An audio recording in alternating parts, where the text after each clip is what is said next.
Kingdom live. So on at it. What's hot? Know your role and shut your mouth, you jabroni.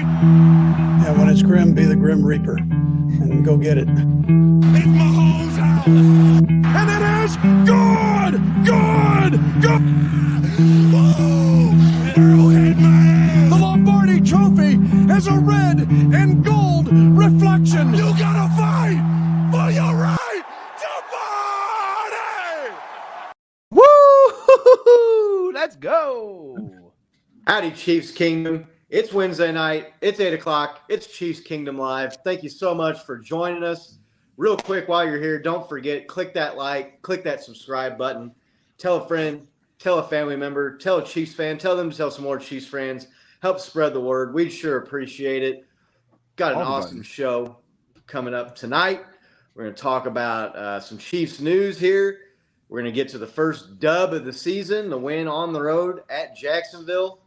An impressive win, even though the Chiefs didn't play all that well, especially early in the game, mistakes, penalties, whatnot. But we'll break that sucker down. We'll talk about this all of a sudden 2023 Chiefs defense that people will be comparing to the 85 Bears and the Steel Curtain and the Purple People Eaters. So, and then we'll be talking about the game coming up this weekend against the Bears, which is burst. looking like that could be an easy win. So Chiefs on a roll here, looking like that they could get a win streak started. Before we get into everything, how we doing tonight, fellas? Nick? That's not going to be so easy, Scott. Justin Fields said he's going to quit thinking while he plays, and that's the problem. So, old strategy, Cotton. Let's see if coach it plays wanted him to think, and that's what's been messing him up. So, no, I'm good, man. I'm good. Like you said, the Chiefs got the W. A little bit of tough week in the family. Scotty and I had a family member pass away, but other than that, the Chiefs got the dub for Grandma, so we're good to go there. And I'm just excited for this Bears game. Right? You look at the schedule and the big bad Chiefs schedule that everybody was touting all offseason is looking like it's maybe opened up a little bit. Is a little bit easier. I think the next 6 teams that we play are combined 1-11. So I'm excited to see the offense progress and the defense just keep doing what they're doing. Right. Bo? How are you? Yeah, man, I'm doing good. How much better is the week coming off of a win versus a loss? Just like you watch the replays on ESPN, just like, yeah, all right. Whoo, just even as a fan, you don't even play, but you're just like, man, you just walk around town feeling different, your head's up high. Yeah. Great week, man. Like you said, it was a win's a win. It was a sloppy win, but hey, we got it done. And if you would have told me 2 weeks ago that the thing that the Chiefs were going to need to improve on was Mahomes in the passing game a little bit, I would have been in shock, right? So, if that's where we're at, I'm loving it. You kind of alluded to the idea of our defense. I'm thinking we might have a top 10 defense, guys, for first time in a long time. And we've said it here many a year. If Patrick Mahomes has a top 10 defense, ain't no stopping that, guys. So, this game was kind of proof that if you had something to lean on like that, we can get some stuff done. So, looking forward to the rest of the season. How you doing, Scott? Yeah, I'm doing real well. We put on the Chiefs Kingdom Live X account, the app formerly known as Twitter. If you're not following us there, or on Instagram, on Facebook, you can find us at Chiefs Kingdom Live. Put out a post, a tweet, whatever you want to call it, where it was. It says Patrick Mahomes with a top 10, maybe even top 5 defense, and put the GIF of Adam Sandler and what was it? Happy Gilmore, or no, I'm sorry, Billy Madison, where he's playing the dodgeball out there on the thing, and he catches the ball, and he's like, y'all are in big, big trouble now. Patrick Mahomes got top 5 defense. Woo, look out. So, yeah, I'm doing good. Yeah, there's just the win. It just does so much for the spirits going throughout the week. So we'll get to that big W in Jacksonville, 8 straight against that Jaguars team, I believe, now going all the way back to Andy Reid's first game as coach of the Chiefs. So a lot to talk about there and break down. Some news. We'll start off with Patrick Mahomes restructures his contract. He's now the highest paid player in the NFL on a per year basis for the next 4 years average.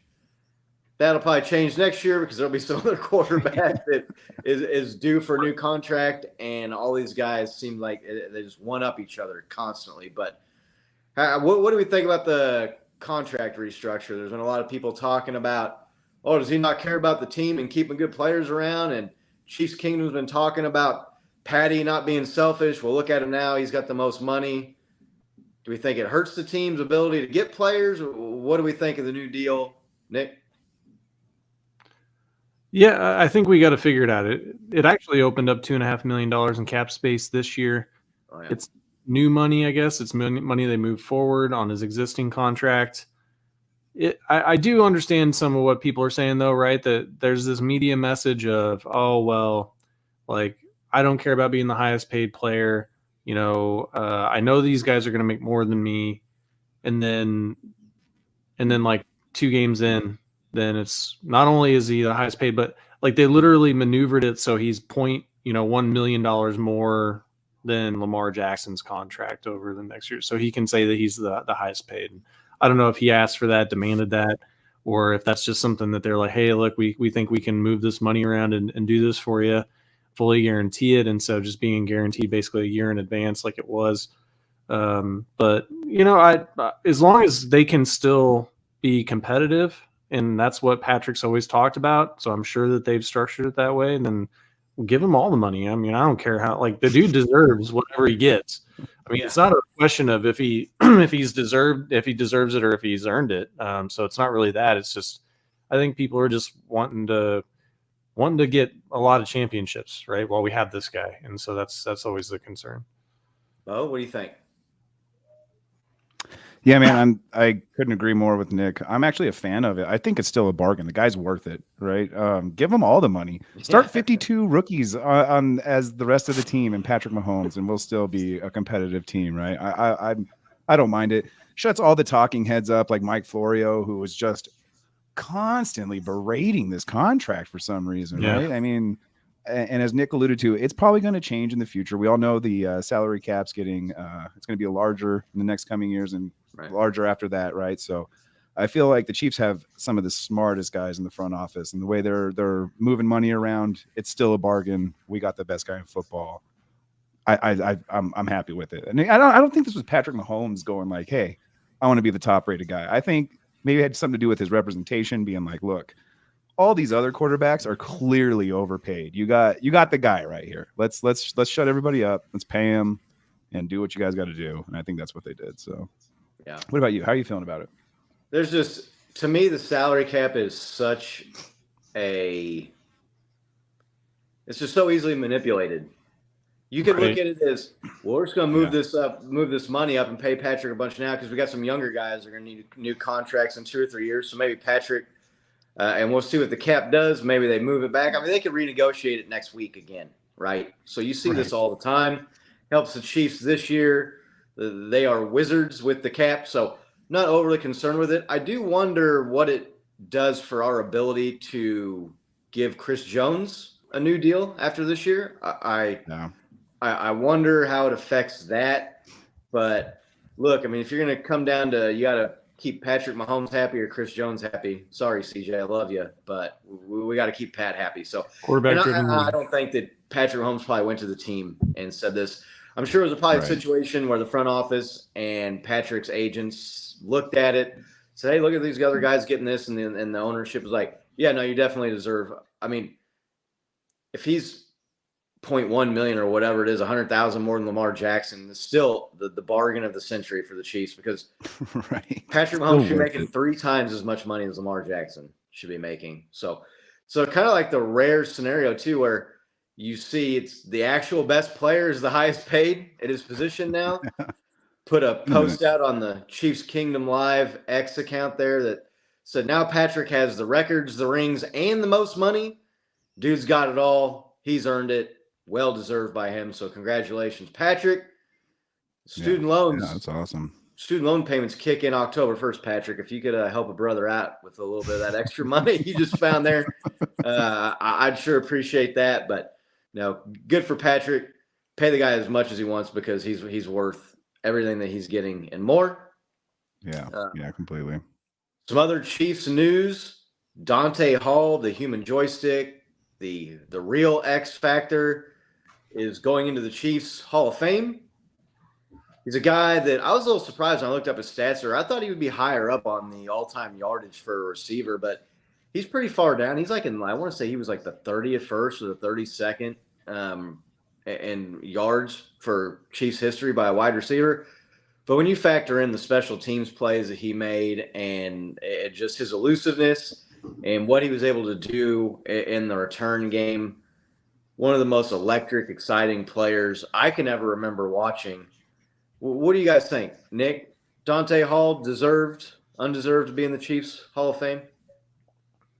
Yeah, totally deserved, right? I mean, he was on a tear there where he had a season where he had 4 games straight with a kickoff return for a touchdown. I think he was the first person ever to have a punt return and a kickoff return for a touchdown at the Rams game. Scott and I were at that game, by the way. Yeah, I mean, he just, like you said, he was electric, right? And he may not have had the total career stats, but just the flash plays, like just that kickoff return against the Broncos, right? Dead completely. right. Just the way that guy could maneuver his body around the field. Mitch Holthus called him the human joystick. Perfect nickname for that guy. He just looked like he was playing a different game and able to do things that nobody else is able to do. And I'm really happy that he's going to be in the Hall of Fame. I mean, congrats to him. He seems like a nice dude too. So Yeah, no doubt. Yeah, definitely seems like a nice dude. What do you think about no, yeah. I echo everything Nick said. I mean, man, took all the great points, right? Like watching him play, and that, like Nick alluded to the play specifically against the Broncos, the return against the Broncos.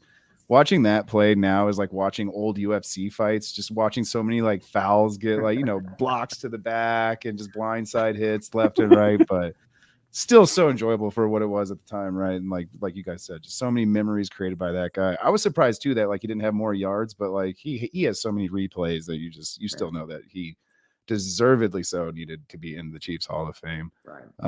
The human joystick, as Nick said, perfect nickname. I mean, nailed it. It looked like you were on the old Tecmo Bowl where you get the cheat code and you can just run around everybody and just keep running laps around the field. That's what he looked like when he was playing live. So hats off to that guy. Congratulations. Awesome honor. Hell of a player too. Yeah, no doubt. Just one of the more electric, fun guys to watch. He didn't really get the counting stats, the all-time lists in Chiefs history. He wasn't here as long. He got here a little bit later in his career when Dick Vermeil brought him in. But I gave me one of my all-time favorite Chiefs fans' memories being at the no punt game, which the game itself is not one of my greatest memories of being a Chiefs fan. But right when he returned that kickoff for the touchdown in that game, I personally have never heard Arrowhead louder than it was at that moment. And Nick will attest to this because he was sitting right next to me. You could feel everybody's standing. You could feel the ground, like the concrete below your feet, like swaying. Like, you park on a bridge and you can feel it kind of like moving. That's what the upper section of Arrowhead felt like. And I remember looking at Nick, like, oh shit. Right. I hope this thing is about to come down, man. It was a little unnerving. I'm not going to lie. But yeah, all-time great memories. I see we got our friends in the chat. John C, Brenda. I think I saw our man Chris Daly was in there. Glad to see everybody. Appreciate y'all swinging by. Hope everybody's been doing well. Not sure if Big Doug and Laney are in here yet or not, but I think they went to a game where Dante Hall returned the opening kickoff for a touchdown and a rout of the Broncos. So Dante Hall, the opening kickoff. Yeah, the opening kickoff.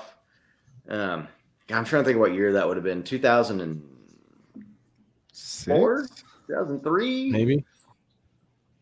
Because he was here for the 2003 year where they started 9-0, and obviously that was the year we lost to the Colts in the no punt game with Peyton Manning. Okay. Just going back to like those years of the Chiefs and just thinking about some of the players that were on that team. So really cool. Congratulations to X Factor. There's Big Doug. I know he remembers Dante Hall returning that kickoff opening kickoff. Chiefs led buzzer to buzzer in that game, whipped up on the Broncos. So, yeah, I mean, when you kind of think back to that team, the names that stand out to me are Trent Green, Tony Gonzalez, Priest Holmes, Dante Hall. Anybody else? Those are kind of like the big names, right? Yeah, completely. Yeah. Yeah. So Mark Bowrichter, cool. Yeah, Mark Bowrichter. Right. Our man, Matt, got himself that Bowrichter jersey and obviously cursed Mark Bowrichter's career. Mark, if you're ever watching the show and you want to blame somebody for the downfall of your career, you can blame our buddy Matt for getting your jersey. So, great memories. Congratulations, Dante Hall, the real X Factor, the original human joystick. I wish I remember a game against the Bills too, where he went crazy. Had a couple of really super long touchdown receptions. I want to say that was like a Monday night game or something. Just a freak to watch. Dude, he was like one of the first players where like special teams coaches wouldn't punt at you. You know what I mean? Like you've seen return specialists before, like Sanders and stuff like that, but like they're just like, no, we're not even gonna give this guy a chance, man. They learned their lesson real quick watching him return a couple in one game. And yeah, he was one of the first guys just like, yeah, no, we're just gonna kick it out of bounds, doesn't matter where. You're not getting the ball. If Devin Hester hadn't come along just a couple of years after him and done what he did, I think Dante Hall probably in the greater pantheon of NFL players have a different spot, right? Devin Hester was even more electric on returns than Dante Hall, but I mean, Dante was a man. Don't kick the ball to Dante Hall. I was just getting ready to say that. That's what the announcers were saying when he was on that streak. It's like, why do people keep kicking the ball to him? Don't kick the ball. They always they started all the highlights, right? Don't kick the ball to Dante Hall. So congratulations again, Dante. Awesome achievement. Appreciate it. If you ever want to come on the show and talk about your Chiefs career, we'd be happy to have you on. More than happy. Let's get into this game. Chiefs win at Jacksonville, 17-9. The high-scoring shootout that everybody anticipated. I don't remember. Do you guys remember what you picked last week? I think I picked 23-21. So I wasn't too far up on the Chiefs, but I think I picked like 34-21 or 34-17. Like I kind of predicted an ass whooping. Like 27-21, 28, or 27-20, 28-21, something like that. Neither team gets to the 20s and the scoreboard. An entertaining game, exciting game. Hell of a game. What are your hell of a game? Before we break it down and start getting into the defense and the offense and particular players, just how are you guys feeling watching that game? Bo, are you pretty confident most of the game? Were you getting a little nervous there towards the end when the Jags had the ball going out with a chance to tie? How are you feeling? You know, a lot of my old Chiefs feelings or Chiefs fans' feelings were brought up, like just having the other team live in the red zone, and somehow we kind of came out with only a couple field goals. I don't know. Like I wasn't gonna say I wasn't stressed, but I'm trying to just adapt to a new era of fandom and just trying to relax, just being like, all right, everything's gonna work out, man. But just a strange game, right? Like no points in the first quarter, and then like very few points in the first half. Just flashes. And like I said at the top of the hour, man, like if you would have told me that like the thing that the Chiefs have to work on the most from this game is the passing game, I would have called you a fool. Like, no, man, get out of here. But like if that's our number one concern, I'm super happy moving forward, man. Like normally at this point in the season, we're like, what is the defense doing? What's Spags doing? Why aren't they running the ball? Why don't they try this running back? And it seems like all the pieces are falling in place. Seems like the new coaches, the new coordinators are working some magic. I like what Spags doing with the defense. Nagy's offense, I feel like it's still just, needs to be sharpened, but I'm really liking what I'm seeing. I feel like the drives, when they are on, they're on, and they look sharp and lethal, but that's not the majority of the game yet. So until we can have that be the majority of the plays, I'm still just, all right. But I feel so much better, dude. I didn't know where we were week one. It's always hard to tell week one, but week two, you're like, okay, there's some things we need to work out, but excited moving forward with this defense, especially. How about you, Nick? How are you feeling? First half, just kind of a comedy of errors, right? I mean, it's just super frustrating to watch. As a fan, you've seen this team on offense just dominate people for, the better part of a decade now with under Andy Reid. And then they just look inept, right? In dumb fumbles. I mean, we had a special teams turnover. So, but then going into half, we have the lead, and we get the ball back. Yeah, I mean, we even give up a field goal right before half on defense and in 27 seconds, but we're still leading. And I tweeted out it. I was like, I mean, we basically played the worst half of football you're ever going to see the Chiefs play, and we're going in with the lead. Like, I feel fine. And they were able to handle business in the second half. So kudos to the defense for sure. But yeah, it was a frustrating game to watch, especially in the first half. And but from the defense, just to see them, really clamp down. I mean, getting people out of bounds at the back of the end zone. How many do the Jaguars just have to be sick? How many times did they have a catch at the back of the end zone and they just didn't get both feet down in bounds? Yeah. So, so promising defensive performance. Offensively, it was just, a lot of mistakes. A lot of penalties. We'll probably talk about Jawan Taylor a little bit, but yeah. So those are kind of my feelings, right? Yeah, I felt pretty confident most of the game. It was one of those things where you're watching the Chiefs play like crap on offense, and they're not moving the ball, and they're not scoring points. But defense is getting quick stops and keeping the Jags offense in check. And you just know as long as it's close and you got Patrick Mahomes, you got a chance, you just expect this team to wake up out of the slumber on offense at some point. And they started to do that. So a little nerve-wracking with Jacksonville seemingly knocking on the door there several times in the red zone, but kicking field goals. So defense played awesome. We'll get to them here in a minute.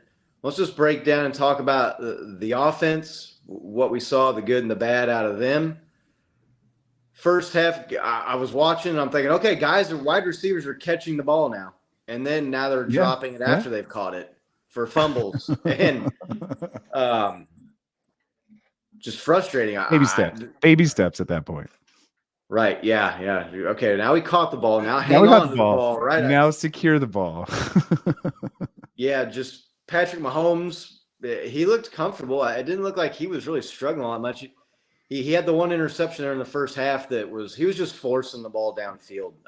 Wide receivers, we'll talk about them here in a second, I guess, but guys just are not getting open quickly enough or consistently enough. And it looked like you saw Patrick was a little frustrated, and he just threw it up for grabs down deep down the field, and Justin Watson couldn't get to it. So the offense, wide receivers, not looking so great. Sky Moore comes back and has a decent game, has the nice touchdown catch, and then makes a nice play there to seal a game late. But progress out of the wide receivers, is your concern level with the offense and the receivers, concern level about the same as it was before after last week? Is it more concern, less concern, Bo? No, man, way less concern. The fact that we just talked about, these receivers actually caught the ball. Hey, that's the biggest step in that Lions game we could have made, right? Like any one of those drops we catch, we win that game. So hey, let's just do that. The one fumble that we had on, yards after the catch, Justin Watson, it is what it is. He was just trying too hard, got caught, got it stripped out. It is what it is. He kind of made up for it though, made some really deep ball catches that really helped us, maintain the drives and keep everything going. But no, the receiving, it's for me, the receiving core, when you look at it as a whole, how much game experience are these guys really getting? They're only getting 3 or 4 targets per game. I mean, Patrick Mahomes now, and it's only 2 games in, but he's spread it out to 11 receivers both games, and you're only getting 3 or 4 targets. I don't know if there's room for anybody to really break out as a number 1 receiver and be that consistent guy. But that doesn't worry me in the sense, I feel like that's might be the new game plan. It works. It's harder to game plan and okay, he's got 11 different targets now. It's not just Kelsey, but boy, was it nice having him back. And it really shows how much of a difference that guy makes. It kind of sucks because every time he'd make a play, some kind of offensive holding would happen or something like that, right? And they'd get one step forward, 2 steps back kind of thing with Kelsey. But man, he's a game changer. He locks up defenses, gets them distracted, opens up other guys, and they're able to capitalize on him being out there. So yeah, but not frustrated at all. I mean, a lot of games left, man. We got a somewhat easy game this upcoming week. No games are easy in the NFL, but great practice for these receivers to get some catches in, man. I mean, I can't remember off the top of my head just how bad the Bears defense was last year. I think they're like 28th on yards allowed and everything as far as secondary goes. So this receiving core should get a lot of good reps in this upcoming week. Nick, how are you feeling about the receiving core? Worried? Not worried? More so? Less worried. Yeah, less worried. Kadarius Toney looks like he's not practicing again, so that's a little concerning. Is he going to make it through the season? Justin Watson, I know he had a fumble, but man, he's been like probably the most consistent guy. I think he's leading the team in receiving yards, which I don't think anybody saw that through 2 games, right? Or at any point in the season that Justin Watson was going to be our leading receiver. It was nice to see Sky Moore break and get open in a game-clinching situation after failing last week, and having a big gain, being smart, staying in bounds when he went down, when he got tackled instead of getting tackled out of bounds.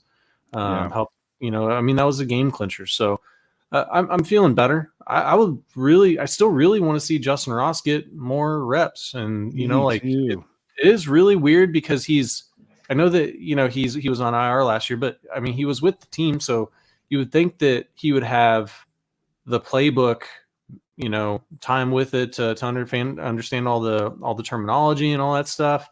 The Chiefs were really high on him. I mean, their social media team was posting stuff left and right. And then the guy he's had like 1 catch in 2 games. It's a little odd, his involvement. I'd like to see him involved more. So Richie James is looking like maybe he's not a guy. So through 2 games, I mean, I'm not going to just, throw someone in the garbage just because they dropped a punt or muffed a punt, because, I mean, Mecole Hardman did that in an AFC championship game, right? So, everybody has a bad day at the office sometimes, but he's looking like he's probably, the guy, the odd man out. But yeah, I mean, I'm feeling cautiously optimistic. We're going to see this team, I think, get more and more comfortable with the new alignment. Look at last year where they kind of changed up everybody at receiver, and then we were still, awesome and set the record. That's just not going to be every year, unfortunately, right? Especially not with a new offensive coordinator. So why can't it be, Nick? It should be every year. Every year we should have that record. Every year, man. Every year. So our own record. We got Kevin in here. What's up, Kevin? Bears would be smart to stay home and forfeit. Then JT, he's saying that his quarterback for the Panthers. I didn't see that. I didn't see that game. He lined up behind the right guard instead of the center. Yeah, he lined up behind the guard, and his running back kind of like shoved him over, like, "Hey, bro, you're behind the wrong guy." That's just a weird. That's not as bad as what Jordan Love did. Yeah, I don't know. That's just a weird deal. I've seen other quarterbacks line up behind the guard, so I wouldn't hit the panic button yet and eject on your guy too quick there, JT. But appreciate you swinging by. Appreciate you, Kevin. Good to see you again. Hope you're doing well. Yep. Good to see everybody. Yeah, I'm not feeling that much more optimistic about the wide receivers after this game. They caught the ball this time, I guess, which is an improvement. But that's a pretty low bar. I'm just not seeing the playmaking, like game-breaking plays. I know Sky Moore caught the deep pass downfield. Patrick kind of scrambled around and bought some time on that and found Sky Moore. He caught the ball, and that put us in position to get a big first down on 3rd down, which allowed us basically to end up running the clock out there at the end. But that should have been a touchdown. All he had to do was beat the safety. And he didn't look like he had the speed or the moves to get by that guy. Nah, they had the angles on him on that one, man. There's 2 guys chasing him down. Justin Jefferson or Tyreek Hill or Jalen Waddle or AJ No, Brown. they all get these tackled other with guys. that That's all angle. that's all a touchdown. Maybe Tyreek because he's an anomaly, but no, those other guys get tackled. Dude, they have the I don't angle think on them. so. I Dude, disagree with I that. text you during that play specifically. Richie James is an idiot because he's sitting there going, "Yeah, Sky Moore." Like, dude, go down there and block for him, man. Like, what are you? I thought doing? he was pointing out a guy to block, and Sky kind of like was like starting around and kind of like pinned himself over along the sideline. So I think he was telling Sky Moore to cut inside because he could have had that guy. It looked like the he corner's was just body celebrating. It didn't look like he was pointing any direction. And Sky Moore's like, look, "Hey, bro, I need you to block here." It's nitpicking, and maybe that's time and situation. Maybe he's not trying to score, but I'm sorry. And not even just some of the top of the league guys. George Pickens, a guy that we went over, we passed up on to get Sky Moore. Did you see the touchdown, the 70-yard touchdown he had against the Browns, where he caught the ball in the middle of the field and outran 3 or 4 defenders to the end zone? So it's all about the angles, man. Like they didn't have the angle. Guys, you know what I mean? Like I know what you're guys, saying. you don't need angles when you've got speed. When you have any kind of speed. That's the point of defense is cutting off the angle, dude. Like there's 2 guys that are that fast that can burn that angle, right? And you named them, but they're not on our team. And most receivers don't make that touchdown, right? Like otherwise you would see it every single week. Oh, a 70-yard touchdown. Oh, a 70-yard touchdown. Most number one wide receivers when they catch the ball 40 yards down, they don't score touchdowns. Within 15 yards of them is a touchdown. It doesn't happen. It hasn't happened all year. It hasn't happened all year. There's been like 2 touchdowns over 50 yards this year. It would happen in multiple games if that was the case.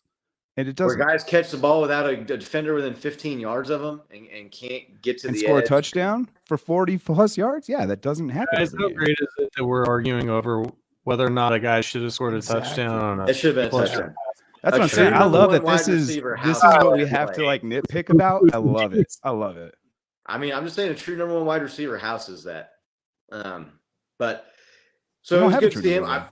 He had 3 catches in the game. He did have the touchdown, which was a nice play on a back shoulder throw where he kind of stopped and juked the defender and caught the ball and got in the end zone. So 3 catches for 70 yards is a decent day.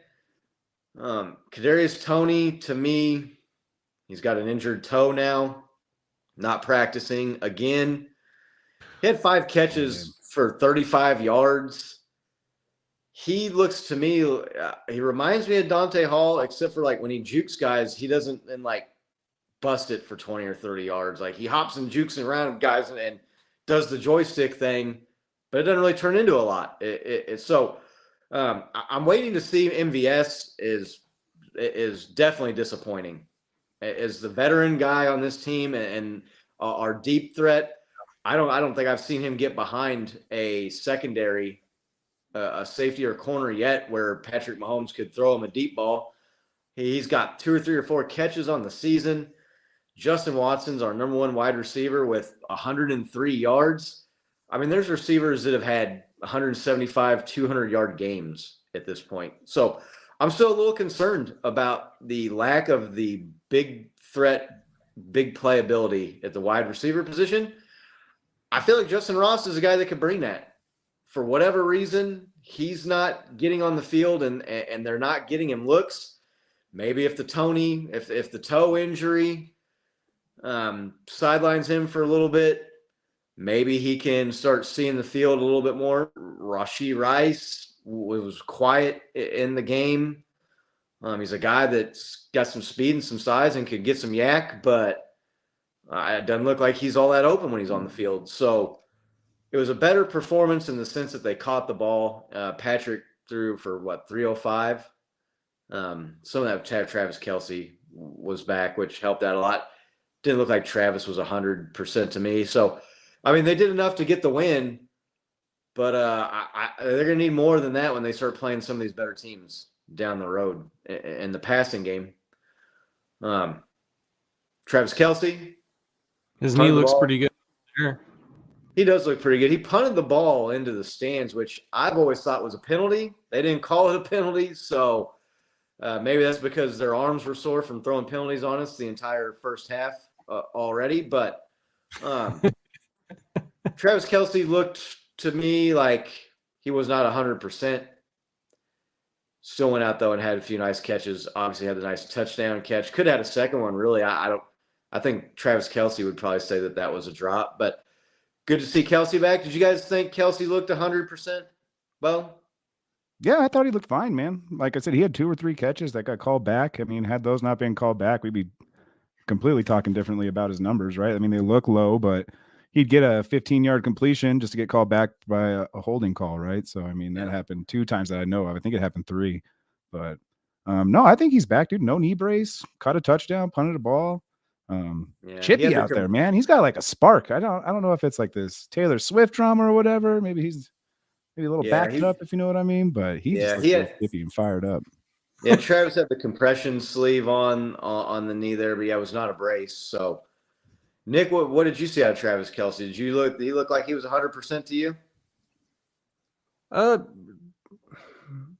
He didn't. Bo's got a point though that he had some catches that were called back, but I definitely think they were. I think he was on more of a pitch count type deal. I didn't see how many snaps he was in, but I mean, Noah Gray was out there. He had a couple catches, I think. So, he looked good. I mean, he didn't have like a great game, but I mean, he scored a touchdown. He had a couple of good catches, and I don't know. Yeah, but I mean, he unfortunately found out that like aggressively undoing your chin straps on the field is evidently a 15-yard penalty. That's unfortunate. There was video of that, and he ripped them off real quick, and he did take his helmet off on the field of play technically, but it was like what, a foot and a half from the sideline He's walking off. As he's walking off the field, he was basically at the sideline when the helmet came off. So technically, yeah, that was a penalty. I thought that was a weak penalty. It just looked like on some of the plays where he was trying to like go up on that one play where the ball was kind of up there. It didn't look like he had the up that he normally has. And a couple plays there, it looked like maybe he was just a little bit slow out of a break. But there was one play in the fourth quarter. He went up full stretch and got drilled by 3 secondary guys at the same time. I mean, like, I don't know. I don't know if you like expect him to hold on to that or something, but he had his ups. I mean, he normally catches that pass, don't you think? Dude, I don't know. Like, I thought that was a hit on a defenseless receiver. He was full stretch, ball hadn't gotten there, and those guys are like helmet to the ribs while he's in midair. So I don't know. Nick, you brought up the spark with Travis Kelce. Are we seeing a little bit of a hothead Travis Kelce reemerging this year with the scraps in training camp? And then he didn't play the first game, but he was punted the ball into the stands, and he gets the penalty for taking his helmet off on the side as he was walking off the side of the field. I don't know if I'm going to give him too much of a hard time for that, but he definitely had lost his cool a little bit when he yanked the chin straps off. Then he's getting into it with Jaguars players there towards the end of the game, and at the end of the game, I don't know if you saw the thing where when they kneeled the ball down that one play, he stuck his hand out like he was going to shake the other guy's hand, and then like kind of just like dropped it and turned his back on the other guy. I think that kind of is what led to that little skirmish there as time expired. One of the Jaguars players, when asked about it, said, look, he's a phenomenal player and he's an all-time great, but this dude just thinks he's better than everybody else, and he's got an ego and an attitude. Do we think that's something that's a problem, Nick? No, I don't think so. I mean, I'm not worried about it. I think that the one penalty was offsetting. So I mean, that's just turnabout's fair play, right? If both guys are getting flagged, and then the other one is kind of weak. The stuff in training camp, I guess, is may have raised some eyebrows, but it's understandable. They're trying to punch the ball out after the play's over in training camp, and I mean, he's a veteran guy and he's probably just kind of tired of some of that bullshit, to be honest. Right. I mean, I know the guys are trying to make a play, but when it's like obviously over and you're still attacking like a star player, I mean, probably going to get upset. And, I don't know, Bo, I mean, maybe there's something to that Taylor Swift thing. I mean, maybe when you're dating Taylor Swift, it puts a little fire in your belly. You know what I'm saying? I don't know if he's dating Taylor Swift. His brother came out and said it. Yeah, his brother. That they didn't play the whole clip of that, I don't think. like at the end, he kind of laughed and joked, like, no, I don't know what's going on there. So I don't know if he's dating Taylor Swift or not. With her schedule and his schedule, how hard would that be for those two to be dating each other? I mean, they're probably never even in the same city for more. So, yeah, I mean, I'm not worried about it, but I'm not worried about it yet about that. It is kind of flashes of the old Travis. Yeah, for sure. Yeah. Not that I think it's going to be out of control or it's going to be a problem or that he's going to fall back into that behavior nonstop. But one game back, and he was kind of getting into it. So we'll see what he does there. Don't cap on Travis. I mean, I'm not capping on him. I'm just saying, like, it's been a while since we've seen Travis get some of these penalties and get into it with guys like this. That's all I'm saying. It I know. Reminds me of the same winning a Super Bowl and reeling in Taylor Swift's Superman shit. That's funny. I mean, it is Superman shit. I'm not capping on him at all. I promise you that. The last handful of several years, he's been more reserved and a little bit more in control. It seems like than he was in this last game. It's one game. I'm not overreacting. I'm not admonishing him. I'm not telling him or I'm not saying what he should do or how he should act or that it's going to be a problem. Just like I said, just reminded me of the old Travis a little bit. So yeah, no, for sure. Look, it's not a concern yet, but I mean, if he's getting 15-yard penalties, more often than not in games, and I mean that's a problem, right? We saw it. So we had penalties that just kind of crippled us on a few drives, and so it's definitely something to watch out for, right? Yeah, he's penalized 12 times in the game for well over 100 yards. Juwan Taylor, Patrick Mahomes alluded to, he was getting picked on. For whatever reason, the league decided that the way he's been lining up and the way he's releasing at the snap count is no longer okay, which it had been for every other team in the past 3 years. Right. I mean, I watched a lot of football games this weekend. I saw a lot of tackles lined up well off the line of scrimmage. I didn't see any penalties. Well off the center's ass. I think that's the technical line. But right. Still. Do we think that's something that they're gonna nitpick all year on him, Bo? Yeah, I mean, probably. Why not? It's something that you can penalize, and it's pretty fucking obvious. I mean, I remember texting you guys game one, like, hey, man, he's jumping pretty early. This might come back to bite us a little bit. And didn't realize it was going to be game two. I thought it was going to be later that game, which it kind of did later in the Lions game. But no, yeah, he's definitely getting picked on. But that just comes with the territory of having a giant target on your back, man. I remember like the scrutiny, like not Tom Brady, but like a lot of the Patriots, like the scrutiny that they got on some of their tic-tac plays or tic-tac calls that they got called on. It's the same thing, man. Everybody just wants to see you lose. They're looking for anything. And dude, he was in the wrong. Like he was moving early. There's plenty of slow-mo video that shows it. And yeah, he's done it in the past and he got away with it, but I speed a lot. When I get caught speeding, I don't tell the cop like, hey man, I've been speeding my whole driving career. You just now caught me. Like that's not the thing. Like it's not how it works. You got caught. It's a simple fix though, right? You wait 0.0001 seconds longer and you're good. And so I think that's all he's got to do. Just take a half a breath, dude. And you're all right. Yeah. Put that out on the Chiefs Kingdom Live X account during the game. Like, is that 0.0001 of a second that important, bro? Just wait. Like, it was a hot button issue. It was talked about constantly in the media all week. The Jaguars coaches supposedly went to the league and said something about it. It was a point of emphasis that the NFL officiating had sent out to all the teams. You got to adjust, man. You got to know like that they're looking at you. And, you bring up the speeding analogy. That to me is like that's you see the cops sitting up at the intersection right up ahead running the radar and you still just blast through there going 20 miles over the speed limit anyway. That's stupid. Like, dude, I've done that like 40 adjust, times. Man. You never pulled me over before. Right. Yeah. Well, you know what? They haven't been sitting here watching this road until now, but now they are. So you just can keep blasting by them over and over and over. He got pulled out of the game, and I think Andy kind of probably made that point to him. Like, look, dude, I mean, they're watching you. Are you not picking up on that? Do you need to sit for a minute? Well, what's going on here?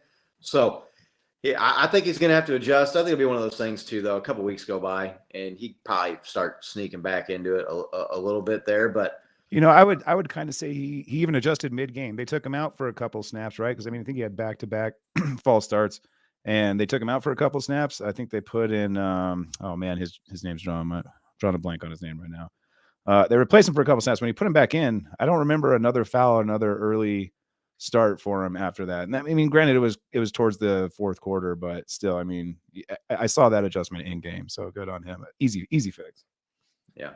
yeah.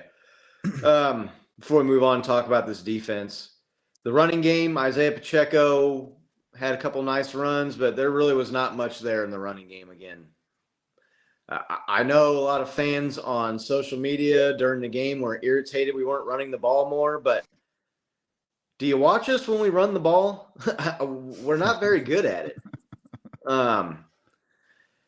It's not like they've got a guy out there that's peeling off 6 yards a run, 7 yards a run, and they're just not running it. It looks like it's a struggle to run between the tackles to get a push, especially on third and fourth and short.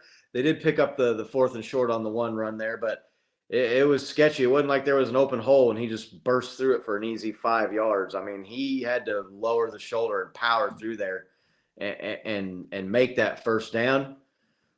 Seems like when they try to run off tackle, they just get strung out. I don't know if the blocking's out there. I just don't know if some of the guys aren't.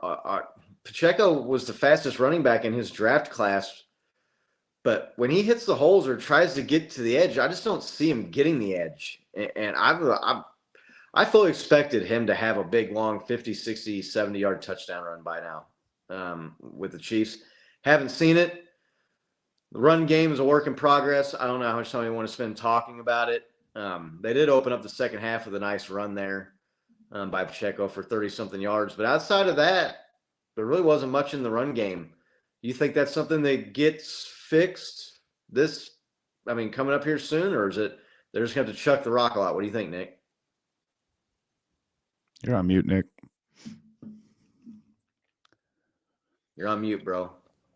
I thought I clicked the button.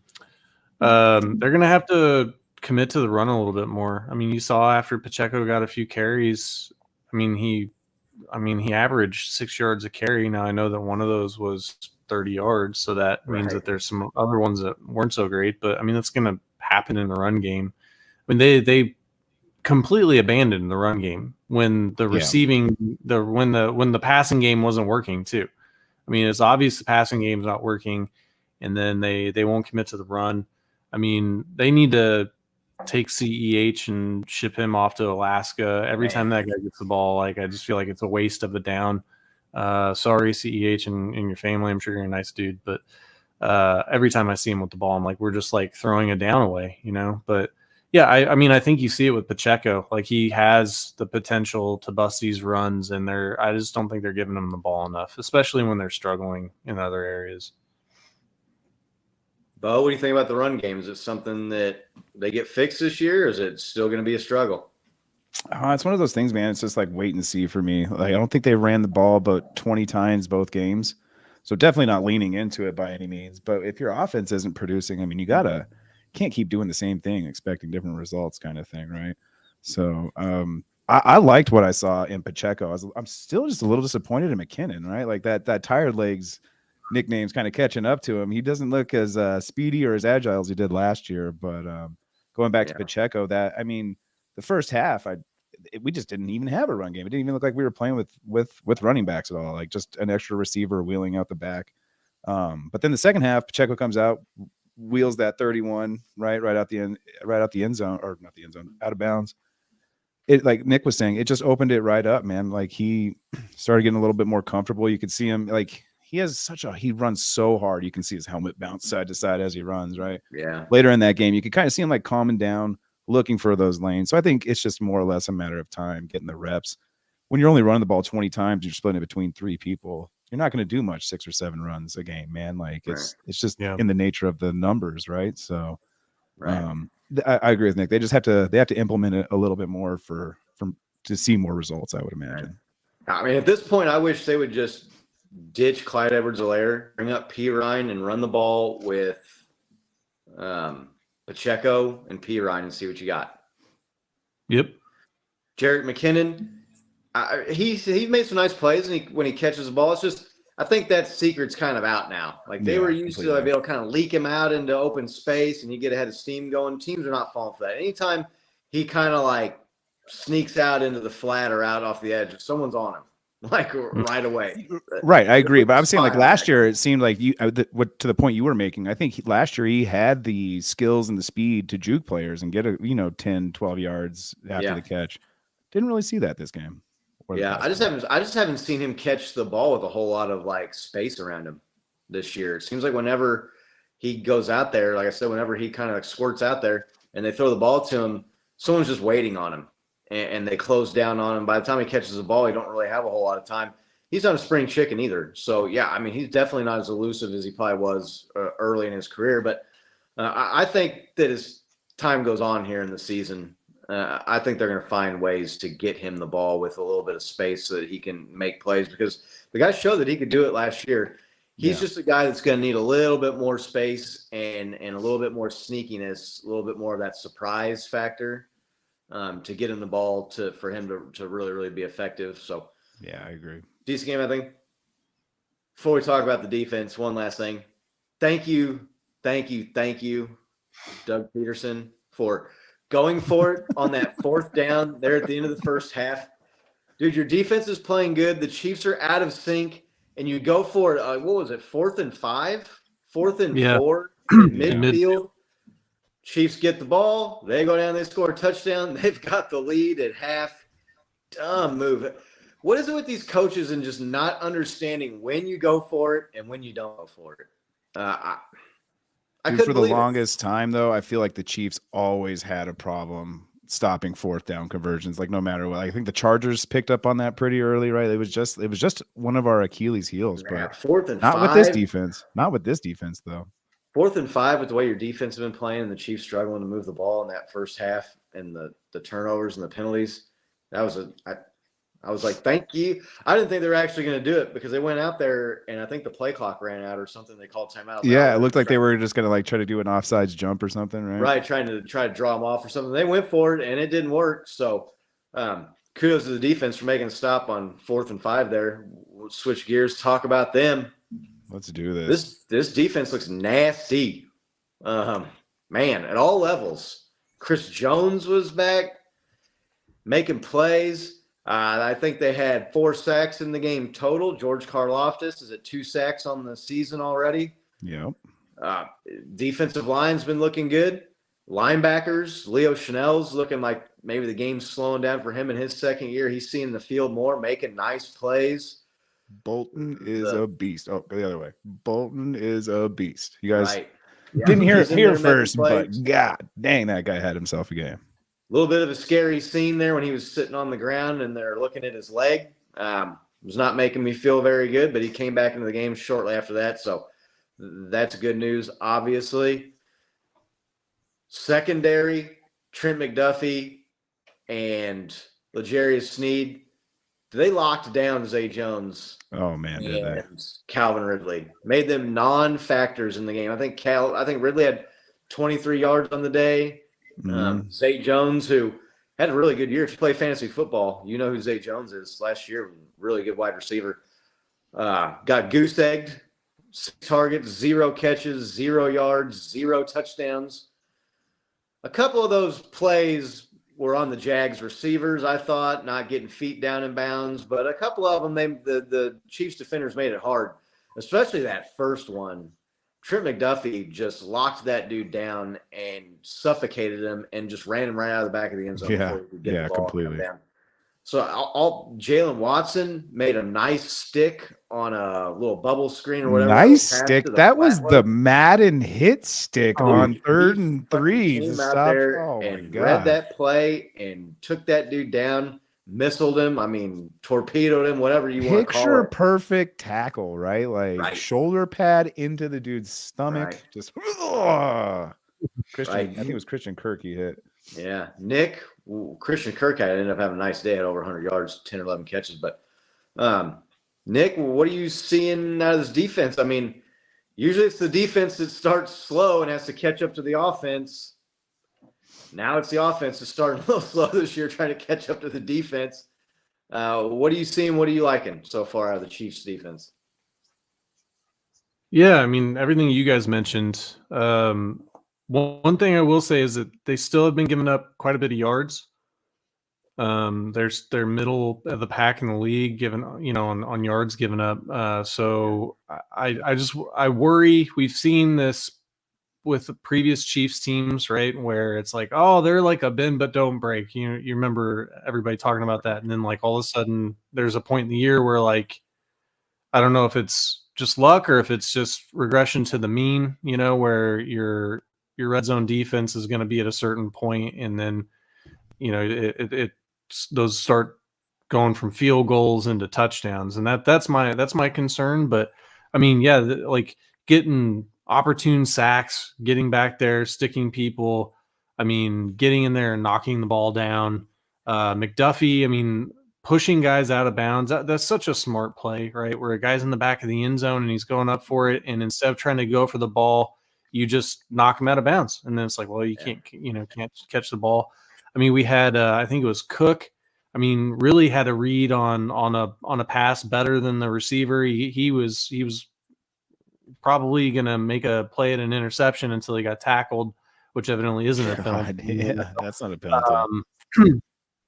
But yeah, I mean they have some good players, man, and you can see that they've taken that next step this year, and it's really exciting to see. And I mean, it saved us, right? I mean, Patrick said it after the game. He's like, well, like the defense is the reason we won the game this week, because if they didn't play, the Chiefs would have been down 4 touchdowns in the first half, the way the offense was playing and turning the ball over on offense and special teams. So kudos to them. Chris Jones coming back, no training camp, only playing half the snaps and having that large of an impact on the game is special. It was great to have him back. That's why I got the Stone Cold Jones koozie here to celebrate him being back and impacting the game. So yeah, I mean, it was good to see, man. It was fun. It's fun to watch your defense, shut people down in the red zone, and I mean, 9 points, when you turn the ball over 3 times, it's pretty special. Yeah, if anybody that thought that Chris Jones did make that much of a difference on the defense just needed to watch that game. You went from Jared Goff having all day back there week 1 in the game against the Lions to Trevor Lawrence scrambling around and getting flushed out of the pocket, looking uncomfortable, took 4 sacks. Chris Jones had 1.5 of those. George Karlaftis was in there with a sack. I want to say there was a play where they could have handed out 5ths of sacks because there were about 4 guys tackled Trevor Lawrence, sacked him all at once. Do they hand out 0.2 of a sack to people if 5 guys tackle the quarterback at once? Is that a stat? Right. Shut down Travis Etienne. Yeah, I think that's the play right there. There's 3 or 4 guys tackling him all at once. Travis Etienne, an electric player, really good running back, held him in check, didn't do anything. The defense looks solid. Like I said, all 3 levels, you're noticing plays and guys and playmakers and guys stepping up and making a difference, which is clutch. I mean, it's, when you can play that kind of complementary defense where you're helping your secondary out by getting to the quarterback quickly and guys don't have to cover as long. And then on the plays where maybe the quarterback does have some time, or you've got guys taking a breather and you've got your secondary blanketing guys, running them out of the end zone, keeping them from being able to get 2 feet down in bounds. Linebackers coming in, blowing up plays at the line of scrimmage. That's the way you play defense. And like I said, they've got playmakers at all 3 levels. When you look at Trent McDuffie and L'Jarius Sneed, Jalen Watson made the nice hit stick there, like Bo was talking about. But Trent McDuffie and L'Jarius Sneed are really, really good corners, playmakers at the corner position in that secondary. Nick Bolton, Leo Chanel, I think Drew Tranquil. I saw him in there making some nice plays. He was flying around. Yeah, that dude was having a game. He's made an impact. And then the defensive line, Karlaftis and Chris Jones. Mike Dana has had a quietly good season here. So and then this defense, AFU or AEU, Alex, AFU, Felix and Duca. I don't even want to try to pronounce his name. FAU out of K-State. He's been getting in there as a rookie, so it takes some time in there. But look, they are playing well at all three levels. And when you can play well at all three levels, you've got a really good chance to sustain it. Nick, you mentioned them giving up a lot of yards. I feel like some of that is the offense probably putting them back on the field a lot. They're probably getting a lot more drives than we're going to see them having to a lot more plays to have to defense once the offense gets in a little bit more of a rhythm and moves the ball and can control the clock a little bit more. They were out there a lot in that first half, and it was hot out there, and those guys held up. They dominated. So really exciting to see the way the defense has started the year. This week's CKL poll. It's all right. I didn't want to talk about defense. We're good. We can go to the poll. Weren't you just talking? I thought you were. What do you want to talk about? Jump in there. You were talking about FAU and Nick Bolton and all these guys. I thought you did. No, man. I mean, I'm looking for like an Achilles heel in our defense this year. Not really seeing one. Whereas like last year it was the young secondary, right? That seems to be wrapped up and tied with a bow. That looks pretty amazing now. The only like slight, like any type of, I don't even say shit, like scrutiny we had on the linebackers was their pass coverage last year. That seems to be all sorted out. Nick Bolton did a tremendous job in that. Same with Drew Tranquil. The defensive rush, just in general, like stopping the run and rushing the passer was, just turned around completely. Like you said, if you didn't think Chris Jones was a game changer, this game completely proved it. Watching the Jags scramble, I mean, I think Trevor Lawrence threw 10 or 12 balls way earlier than he intended to. And Scott was kind of alluding to a lot of those drops were kind of due to the defensive pass rush. He just did not look comfortable, couldn't get his feet set. Anytime he tried to bounce, Bolton was spying him perfectly. Trevor Lawrence almost had one where he could have like scrambled and got a first down. Bolton's right there, stops him in the open field. I just can't say enough good things about this defense, man. It's such a good change of pace from where we're at the past 2 years talking about the defense going, man, like only if we had a good defense right now. And they won that game for us, plain and simple, man. I don't even know if it's complimentary football when they play that well. The defense has literally held two teams to 23 points. I know that more points have been scored than that, but the defense wise, 23 points in 2 games, like I'll take that any year. That's just amazing. Right. So kudos to those guys. Like I said, looking for a hole. I don't see one. Give them all the yards they want, dude. If they're stopping scores, I'm okay with giving up some yards to stop points and put up field goals instead of touchdowns. But yeah, great. Hell of a defense. 3 of those 23 points that they've given up were partially because Richie James muffed that punt in field goal range. Yeah. So, like 10 points a game, right? You could easily argue that's the average what the defense is giving up. So we got a new viewer here in the chat. It's a Twitch viewer. These nuts. Supply chain these nuts. Don't forget to click like and subscribe while you're here. Fellow logistics guy. I'm happy to get that subscription from you and get in on the giveaway. So, this week's CKL poll. Let's just get to it. Talked about the defense. They only gave up 14 in the first game. They really only gave up 6 in the second game because 3 of those 9 they got put in field goal range when they were in the field. So put it as basically they're giving up 10 points a game through the first 2 weeks. You'll take that all day long. I wanted to see Chiefs Kingdom. We wanted to see what everybody kind of thought about how sustainable this was or where we thought the defense would be at the end of the year. So the poll here was, where do you expect the Chiefs' average points per game against to be? Had 10 or less. They're at 10 right now. 11 to 15, 16 to 20, 21 or more. Be interested to see everybody in the chat with where they voted on the poll. The poll's still going. So if you're following us on X, you can go over there and vote away. Just start here at the bottom. Nick, where do you think Chiefs defense comes in points per game when we get to week 17? Yeah, I was in the majority here. I put 16 to 20.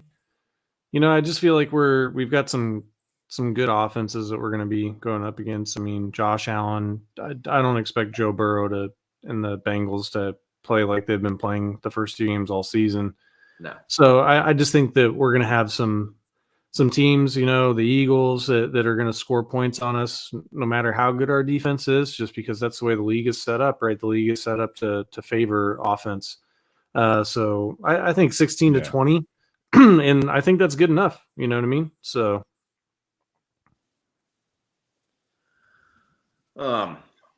You know, I think they could get in that 11 to 15.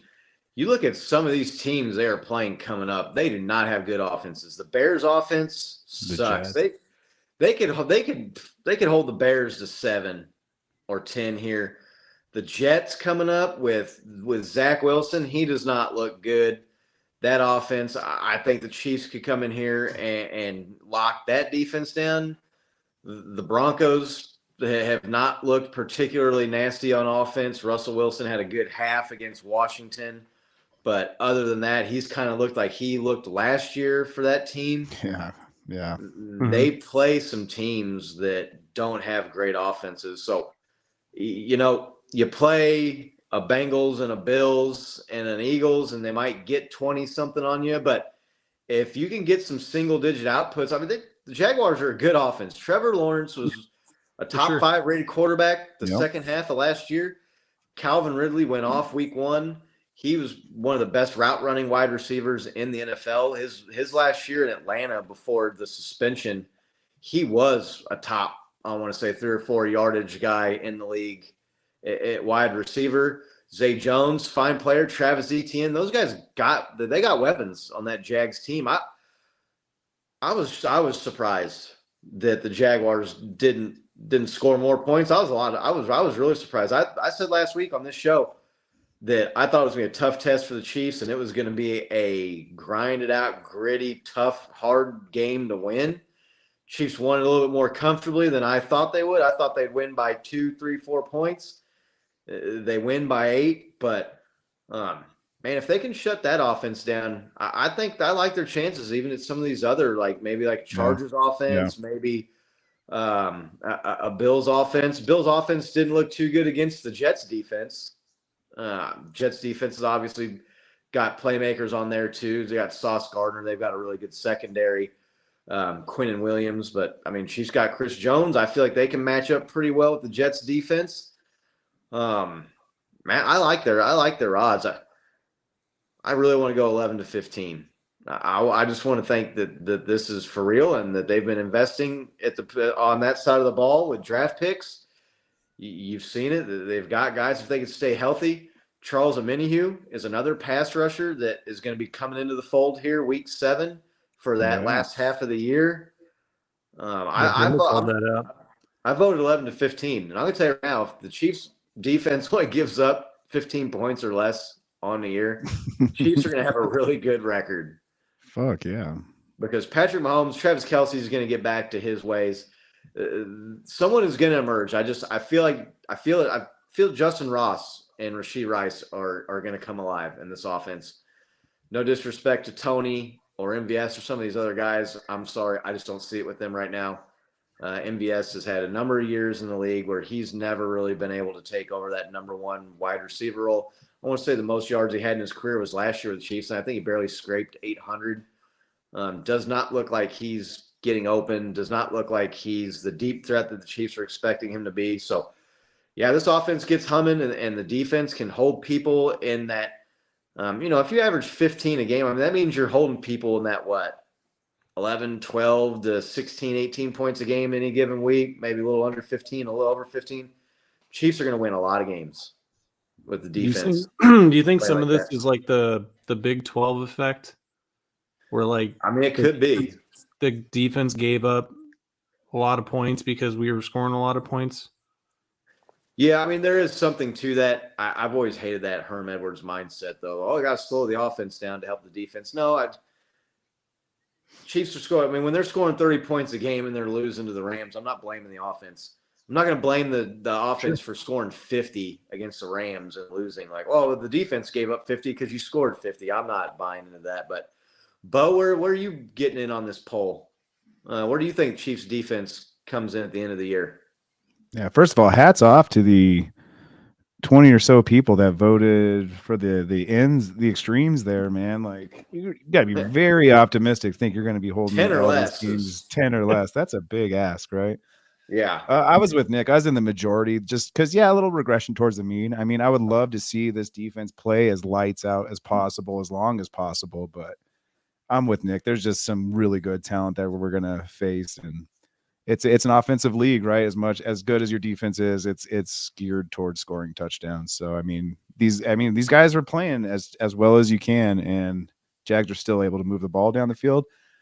Kind of on them that they didn't score more touchdowns. I mean, they had 3 receivers just miss touching their toes down, just a couple toe taps, and that's a completely different game for us. But hats off to Trent McDuffie, man, made him look like a star. That was a heads up play by him, bang bang. I like I said, I went with the more conservative route, 16-20. It seems more likely. That's still, in my eyes, dude, if you're holding a team to 16, 17, 18 points a game, that's still enough to win it and do it for you. Yeah, and I would take that any game, right? So that's still really good. Yeah, no, either one of that 10 to 20 range, really. I mean, if you're in either one of those categories, you're doing really good, and the Chiefs are going to be winning a lot of games. Looks like maybe I owe our person supply chain here an apology. I thought that was like a bot or a troll account or something, but they're in the comments here and talking about Patrick Mahomes. So appreciate you jumping in and joining. That name is hilarious. I love that, by the way. That's fucking funny as shit. I was dying laughing when I saw that pop up. But Chiefs defense, it's a pleasant surprise. I don't think anybody was expecting this defense to come out and play this well this early against 2 top offenses from last year. This isn't they're not playing the Bears and the Browns here these first 2 weeks. You know what I'm saying? That they're playing the Lions were a top offense last year, and the Jags were a top offense. Playmakers all over the place. Really exciting. I don't necessarily feel like it's fool's gold, and I feel a little bit better maybe hovering in that 11 to 15 range. I think it definitely would be closer to 15 than 11 if they did fall into there. Still a big ask. It's still a big ask, but it's possible. It's not, like I said, it's not like they're in here holding rummies to nothing. That they locked down and played really well against 2 top NFL offenses with playmakers from last year, when the offense wasn't helping them either by holding the ball and time of possession and controlling the clock and giving them a breather and keeping them off the field. This could be more legit. Like I said, than if they were playing one of these bottom level offense teams that's got a rummy quarterback. And, right. Kind of like what everybody talked about going to that Super Bowl last year with the Eagles and how dominant and how good their defense was. But when you looked at who they played all season, I think they played maybe one quarterback that was in the top 5 or top 10 as far as passer rating. It was Kirk Cousins. And they got lit up. Good old NFC. By the Vikings. So, it's looking good, and it's against good competition with very little help from the offense. Do we have a top 10 more sustainable defense? than maybe people think? Do you guys think we have a top 10 defense, or dare I say a top 5 defense? Man, top 5 would be tough. In points or yards? Just overall. Well, it's usually by yards or points. 5 to 8, top 5 to 8. I think the way they're playing right now, like I said, we talked about the playmakers they got on all 3 levels of the D. I think I'd be disappointed if they're not top 10 at this point with the way they've started the season, Nick. Right. Right now they have some work, some wood to chop on yards to get there, but we might have a top 10 points, and that's the ultimate. Ultimately, that's what you care the most about, right? Is how many points did they give up? So, the defense is going to get a little bit of a break this week after facing 2 juggernaut offenses in weeks 1 and 2. Chicago Bears, the Bears come to town Sunday, Arrowhead Stadium. They look atrocious. Dude, it'll really show if we have one of those top 10 defenses against that Bears offense, right? They look terrible. They're awful. And they're in turmoil. Their defensive coordinator quit today. Oh shit! I didn't see. I saw the chat saying something about that. I didn't see that. Quit. You've got Justin Fields, who's playing poorly after he kind of came on towards the end of last year and looked like maybe he was getting some things figured out. questioning the coaching on the team now. Good to see you, Ryan. Thanks for stopping by. Appreciate it. Chiefs are 13-point favorites, I What want up, to say. Ryan? They started Buddy in 13 and a half. Point, which is a huge number for an NFL game. Justin Fields saying he's going to think less, which is always good advice when you're struggling. Stop thinking. Man, I don't even know really how much I don't. Their pass defense is awful with Patrick Mahomes. That's a bad matchup problem for you if you have a bad pass defense and you're going up against Patrick Mahomes. Even though he maybe doesn't have like the deepest or the biggest weapons he's had in his Kansas City career, I still expect him to throw for 300. Light up the scoreboard. I don't really know how much there is to break down in this Bears game. Nick, what are you expecting to see? You think the Chiefs is this a bloodbath out there? I mean, it better be, to be honest. This is a team that's struggling. All the things you said. Did you mention that their defensive coordinator is not with the team? They don't know whether they're coming back or not right now. They're just a mess, dude. They're a total mess. Their quarterback is sitting there. I did mention that he resigned today. So. Oh, yeah. Sorry, I was looking at the chat, but yeah. So dude, the quarterback's talking about the coaching, blaming the coaching. Like when he threw a pick six to, at the end of the game last week, he was talking about the play calling. It's like, well, I mean, the call definitely wasn't for you to throw the ball to the other team. Right. So yeah, I mean, it should be, they should be totally outclassed, right? I mean, Justin, the only wild card is like Justin Fields. Like he's a slippery dude when he's running the ball. I mean, he's made some pretty incredible plays. And if our offense isn't clicking, like if they're turning the ball over, if they're getting, tons of penalties and stuff like that. I mean, it's just, that's the only reason that we wouldn't win, right? It'd be like the Colts game last year. I mean, the Colts didn't beat us. Like the Chiefs just imploded and lost the game. So yeah, I think so. I think we're gonna have an easy win. I mean, the Bears are not a good team, like top to bottom. So, Bo, I know your old man's a Bears fan. Right. What are you thinking? How do you see this game going against the Bears? Dude, it's so funny watching Bears fans get so hopeful every season before the season starts, and then it's just kind of same old Bears, right? Unfortunately for all of those Bears fans, including my father. But no, I mean they got some weapons. They got I was talking about Justin Fields last week threw the ball. He threw a pick six at the end of the game, and then he was blaming his coach. Oh, okay. So, sorry, go ahead. No, yeah. They got some playmakers. They got like DJ Moore. I mean, he busted a long touchdown week 1. Did pretty well last year.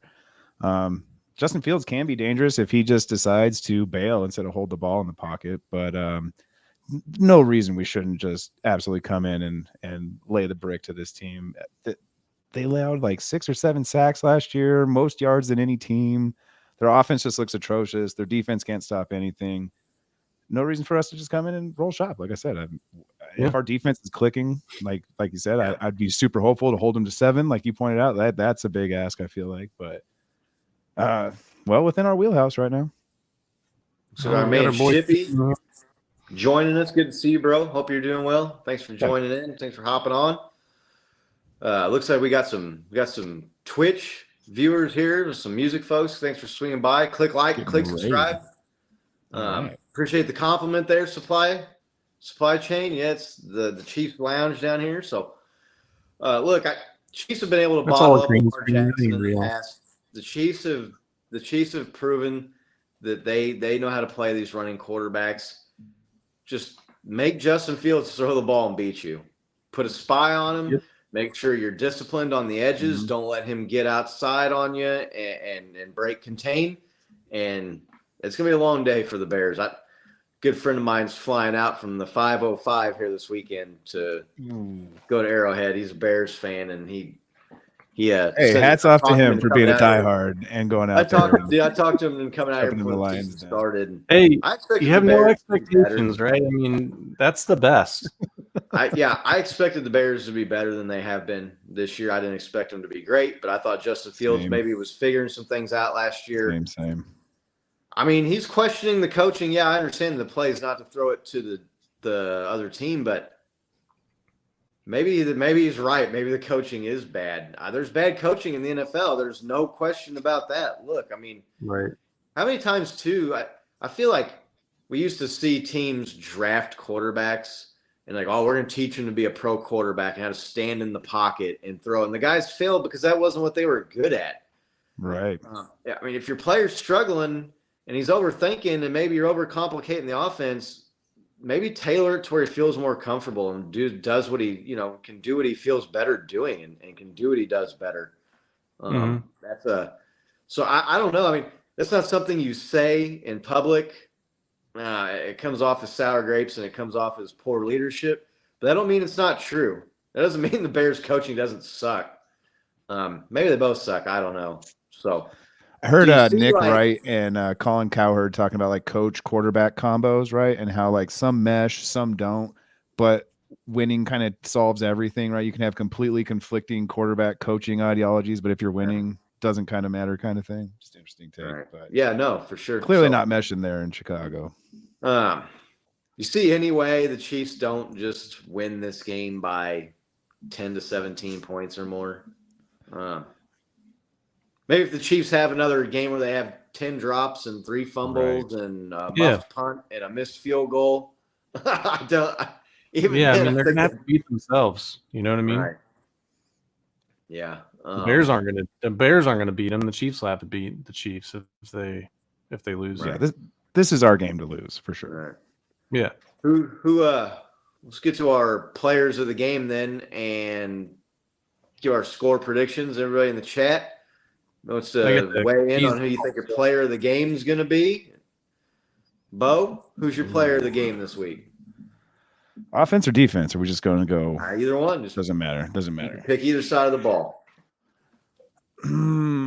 Let's go defensive again. And I'll just go Chris Jones, man. He has so much incentive-based pay that like that guy has to perform early and often. So I think he knows it. I think he just wants to shut everybody up about he took too long on a hold in and he didn't make enough money. He's happy with his position. He's playing. He's out there. He's having a good time. He says he's working hard, ready to win. Let's call it. I feel like him, dude. I feel like he's just going to get better and better as the year goes on. He's going to win Defensive Player of the Year, as he said himself. So look for him. Nick? Oh, you took Chris Jones off the table. Well, there's always Travis Kelce there. You could. Yeah, there's a little hanging fruit there. Okay.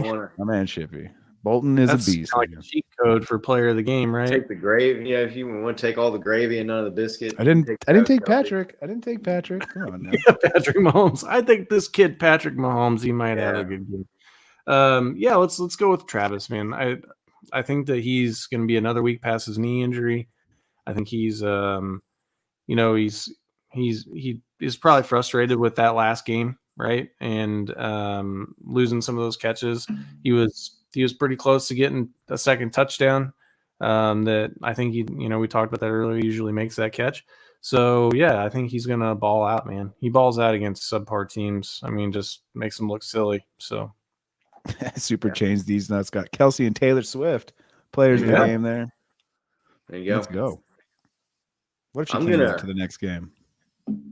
I'm going Rashee Rice. Ooh, I like it. My player of the game. Good one. I think he's a guy that is getting snaps. He's a guy that can get yards after the catch. This is a poor Chiefs, or there's a poor Bears pass defense. Tony's got the toe, so I don't know that he plays. Maybe he's limited. I think the opportunity is there for Rice to step up and have a big game this week. So looking forward to that. Maybe he gets to 100 yards and a touchdown in this game. Maybe he can get a couple touchdowns. I like it. I think the Chiefs are going to be passing early and often in this one. So that's my player of the game, guy to watch. Bo's got Chris Jones. Nick's got Travis Kelce. I saw Shippy had Bolton. Looks like Laney's got CEH. Hardy, har. Too funny. I didn't say You know not what you're player of the game. We said player of the game. He's been limited too, though. Again, I see, right, with some sort of deal, although he was limited last week. They brought Pirine up from the practice squad and then had him inactive and played CEH. I don't know what's going on there. It's ridiculous, but I'll take that supply chain. I got him on touchdowns. I'm going to need him this week too because Saquon's out. So we'll talk some fantasy football here in a minute. Hang with us. Let's do some final score predictions and then maybe talk some fantasy and talk whatever maybe some people in the chat want to talk about. Nick, what's your score prediction of Chiefs Bears? 34-10. All right, let's go. Let's do it. 3 touchdowns plus.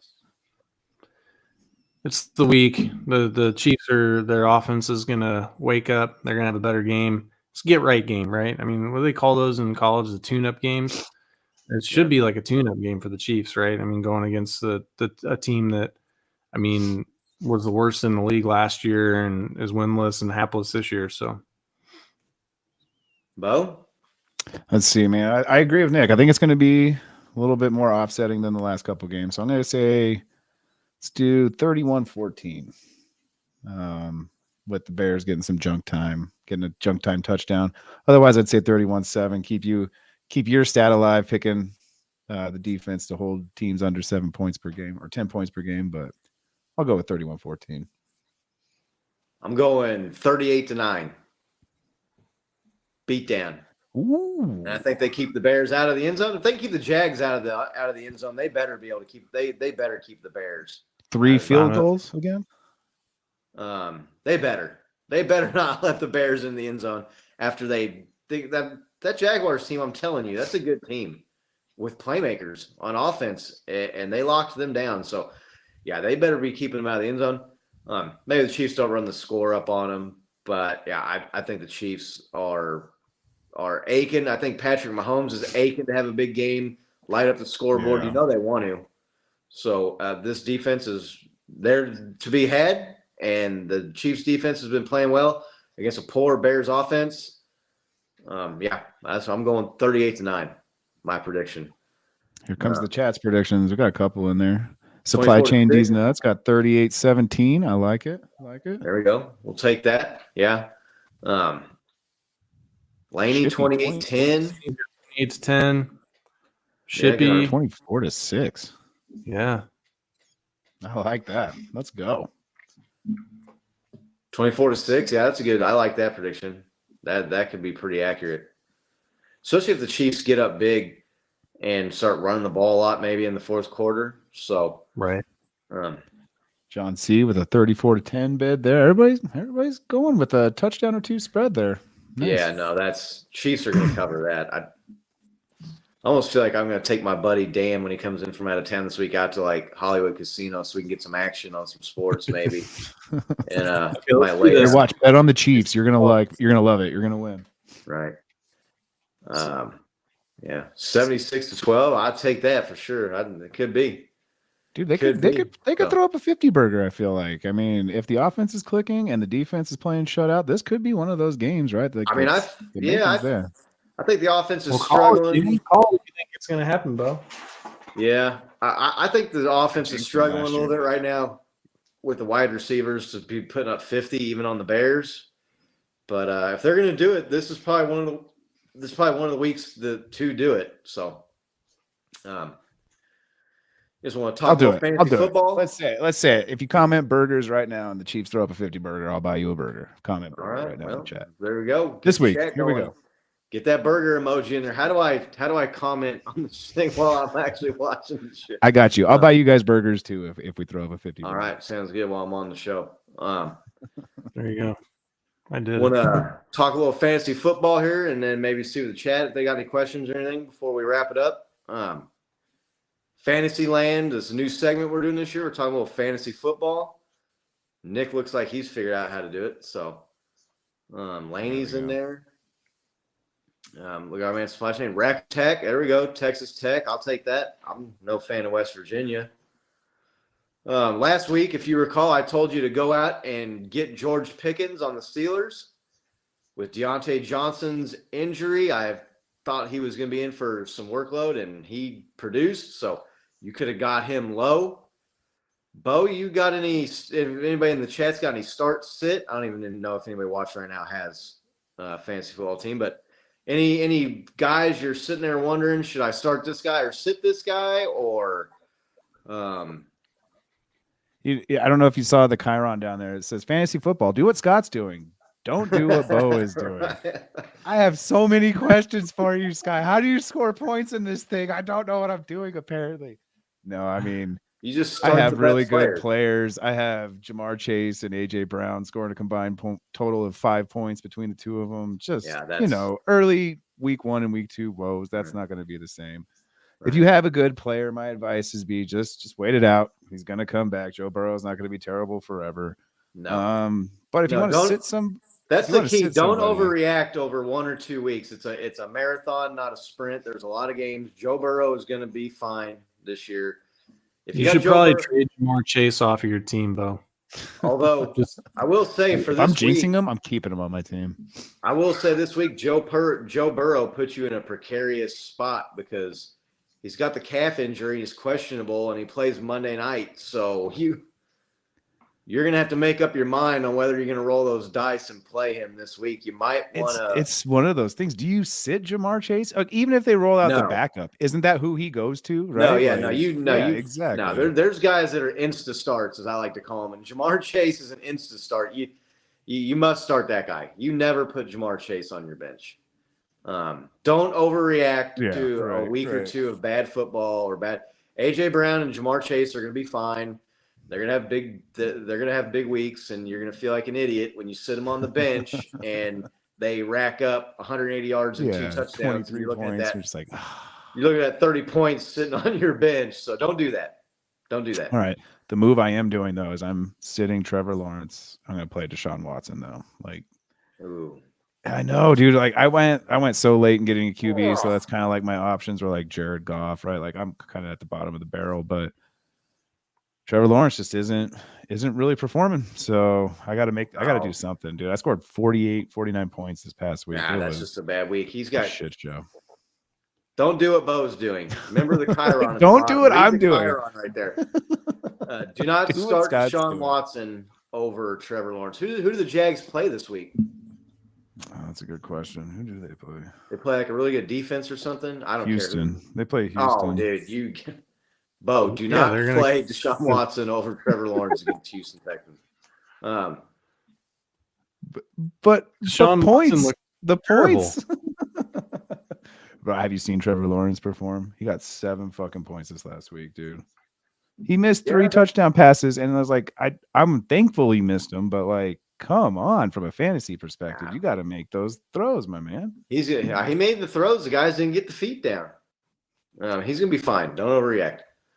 This is overreaction week right now. I'm going to tell you right now, I'm not sure. Jerry McKinnon's pretty heavily rostered, so I don't know if you can just go get him off waivers. But I think Jerick McKinnon is a sneaky play against a really shitty Bears defense this week, especially if you're a guy like me and you got Saquon Barkley out this week. If you're looking for a spot start, a guy that's got a boom bust. He's going to get 4 or 5 catches, especially if you're playing PPR. I mean, he's going to get you 7, 8, 9, 10 points, which is, you just want to avoid the goose eggs. That's really what kills you when you get a guy out there that does nothing. But if you don't play PPR, Jerick McKinnon's had 3 points so far. Yeah, no, if it's a non-PPR league, you don't want to. He shouldn't even be on your team, though. I mean, you shouldn't even have him available if you don't get PPR. So, yeah. I kind of like Jerick McKinnon is a sneaky start this week. Who are you sitting this week that you thought you would play, but you're like, no, can't do it. You're going on the bench. I don't have any really. My team's so good. No, it's just making adjustments. I'm not on waiver wires yet.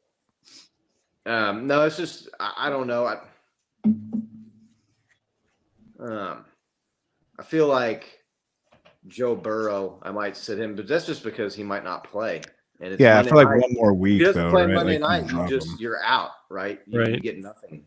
So there was a move today. Cam Akers Luckily, was the person traded. I'm playing this week in my big league has Joe Burrow, so There you go. I like your advice. Cam Sit him, Akers Dubs. If traded you're to the watching, sit him. Vikings today. I still like Alexander Madison. He's had a slow start as a running back. You might be able to go and get cheap. There's no way he's going to be as poor and as inefficient as he was this last week. That's just not going to happen. So, Sorry, supply chain. I half watch the chat, half just stare at these guys Right. while I talk. I didn't mean to Mhm. miss your trivia. I didn't even see the question, but right. thank you for chatting, man. Appreciate it. The only other Well, fantasy advice I have right now is YouTube. Here, hold on. We can pull it up. I don't think everybody on YouTube can see what he's saying. So let me see if I can find it. Yeah, it's up way up here. He already put the answer, so if people can see. the only other advice I can give you right now is be leery of the Kareem Hunt being signed by the Browns. I saw he had Really, like 1 million don't take ads him or as the something. handcuff. Yeah, Jerome Ford is going to be the number 1 running back on that team. Kareem Hunt stepped in for Nick Chubb last year when he missed some games, and he really wasn't that great. He's missed training camp. He's been out of the mix all year. He's not going to be in football shape. I feel like a lot of people are jumping on the Kareem Hunt bandwagon a little early. So, That's a pretty interesting trivia question there. Pretty specific to your life. So he worked for the son of a former Chiefs quarterback. The guy was an amazing quarterback at Washington. One of the first to really create free agency. Washington. And he tossed to Tony Gonzalez. He was in the Tony Gonzalez era. Washington quarterback. It's got to be Warren Moon, right? Gonzalez. Warren Moon play at Washington? College? Yeah. Oh, I'm pretty sure that's what he's saying. He played at Washington. I was thinking like Redskins quarterback. I was like, Oh, no, drawing I some don't blanks right know. He says he's a Houston guy. We got Moon. We got Gannon guess here. Oh, shit. Yeah, there we go. I mean, I'm just going to throw it an I don't know. I have no idea. I was baffled. Moon. You dub the Huskers or Huskies, whatever they are. he's Washington. Moon. Give it a second. Marcus Peters' alma mater. I think it's Warren Moon. Everybody's saying Warren Moon, so I'm going to say Warren Moon too. I'm going to go with the chat. Be the voice. It was Warren Moon. You guys were right. Scott, did you know that? Like, less than 2 seconds. You're like, it's got to be Warren Moon, right? Well, when he played it, when I heard Washington, and then he kind of gave it away when I saw he said he's a Houston guy. I was like, well, it'd be Warren Moon. He played at Washington, and he was a Houston Oiler. Houston. How could everybody forget Chiefs legend Warren Moon? Badass player. Right? Yeah, Badass player. guy. He's still the only player I think of when I think about the number 1 on a jersey. It's Warren Moon. Like that guy solidified that number. Yeah. That old Oilers uniform was dope too. Oh yeah. The Patriots throwback reminded me of the old Oilers uniforms this week. Yeah, the Patriots the Patriots throwback's way better than their current shit, I think. You like that that bright red? Yeah, just the white helmet with Pat Patriot on there. Helmet. Yeah, no, I love that. So supply chain, if you're still on, what do you think? Should the Titans be able to wear the Oilers as a throwback jersey? Because my opinion is no. Like, you left like your city and you changed your name. Like, you don't get to like claim that old cool shit anymore. Yeah. But that shit should belong to the city. We've talked about that before. So yeah. I don't know if anybody in the chat's got any questions or whatnot, but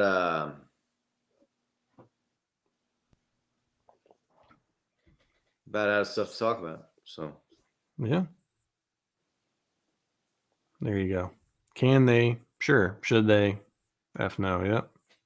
Yeah, Yeah, I I mean, agree. they because it's technically that team, that franchise moved to the city. It's still the same records, all that stuff Yeah, now moved if over. the Texans, right, the Houston Texans wanted to wear the Oilers, I think that they should be able to do that. That's like a historic Houston team, right? Yeah, that's just No, that's a different team though. I mean, that'd be like I don't know who that'd be like. I guess that'd be like the Ravens wanting to wear the Browns shit, but who would want to do that? So yeah. There's that weirdness with the Browns where like they Right. like when they brought the Browns back as an expansion team, they actually said, well, the Browns are still a continuation of their old organization and Right. own all the old stuff because it's the same team name. So that's a bit of a weird situation, but now I'm Right. getting Yeah. football Sorry, nerd technical shit that difficulties on this end. probably don't care about. Right.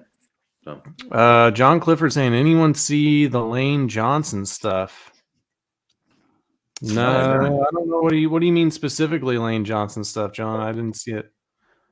I'll give it a Google here. Lane Johnson.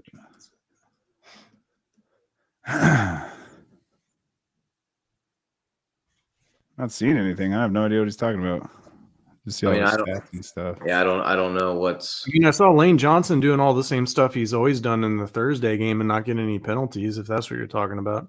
Right. Oh, just being a tackle and not getting Yeah, called. lining up like off the line of scrimmage and going early like Jawan Taylor always does. I thought like something like crazier happened to him. Like he was in a NFL car scripted crash. or crazy or something. I don't know. There's been a few people who have said crazy shit like that. Arian Foster was one of them. I don't know. People looking for attention, maybe. Right. So, yeah, I don't know. We're looking forward to going out to Arrowhead on Sunday, though. I know that. Watching the Chiefs. What time is the game? Is that 3:30? 3:30 the afternoon? What's funny game? is that's Fox's like game of the week nationwide coverage. So, it's gonna be. What do you guys ugly feel for about Chicago. all the streaming services having all the rights to the games this year? It's dude, it's pissing a lot of people in my circles off that they can't get all the games or the game that they want anymore, even if they have DirecTV kind of thing. Right, it should piss them off. It's fucking lame. Streaming's lame. So if you have YouTube TV and their Sunday ticket or whatever, you get all the games still, right? Yes. Yeah, but isn't that like the cost of Sunday ticket and YouTube TV? So like essentially Sunday ticket went up $80 a year or something like that.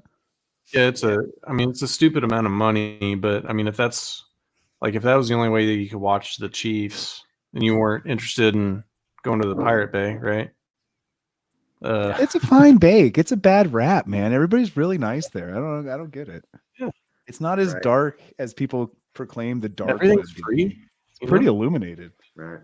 You might get your identity stolen, but you know. And I forgot that Isaiah Pacheco is dealing with a hamstring thing in this practice today. Even more of a reason to maybe play McKinnon if you're in a tough spot with a running back and need a guy. He could get a lot of volume and get some opportunities, especially down by the goal line if the Chiefs are scoring a lot of points. Or if they get up big, they may get Isaiah Pacheco out of the game early, and Jerick McKinnon might get some work, some garbage time, some mop-up duty. So I like that. Chiefs Kingdom Live. Man. Yep. Chiefs Kingdom Live. You can find us. Most of the platforms. You can find us. We're doing a giveaway here. We're giving away a bunch of cool shit when we get to 500 subs. So working on that. You can find us on all our jerseys, man. At Chiefs Kingdom Live. Appreciate everybody joining us tonight. Right here. What's that? I said you can see our logo on the top right. So when you're searching for us on YouTube, find that logo. You know, TKO logo. So, well, you guys want to get out of here? Let's get do a it. little bit late. So, thanks again. Appreciate everybody who joined us. Yes, thank you everybody in the chat. All the OGs, regulars, really good chat. Yeah, it was nice to meet Supply Chain, new friend. We're here every Wednesday. Our man Shippy, John C, Brenda, Laney, Big Doug. I think Kyle was in here earlier. Our man Chris. Appreciate Race all Car the made an support. appearance. Kyle, John C, everybody. We missed you. We're sorry. We're not trying. We're not intentionally doing that. Oh, we had a raid by a music music fan, Kevin Edward Music. If you guys are still watching, I guess check him out. He rated our channel and Wiz Music. So Cool. Yeah. all right. Hey, the more the merrier. We appreciate it. We'll Don't take a forget to raise. click like if you haven't done it. Do that now. If you haven't already Down at the subscribed, bottom. subscribe. Get in on the giveaway. Chiefs 1-1 on the season with Let's stretch go. of tasty games coming up. Chiefs could be looking at a 6 or 7-1 record very easily here going into the second half of the season. So it all starts this weekend at home against the Bears. The Bears. Oh, just having another heart attack. The Bears. Should be Oh, the that makes a beatdown. baker's dozen. Should be the beatdown of the week. So looking forward to that. Again, thank you everybody for watching. Thank you everybody for liking, Thank you. subscribing. We love y'all. Appreciate it. Makes it so much more fun when you're here with us. Sunday at Arrowhead, Chiefs and the Bears. Let's Let's go. go Chiefs. See Let's you go, next week. Go Chiefs.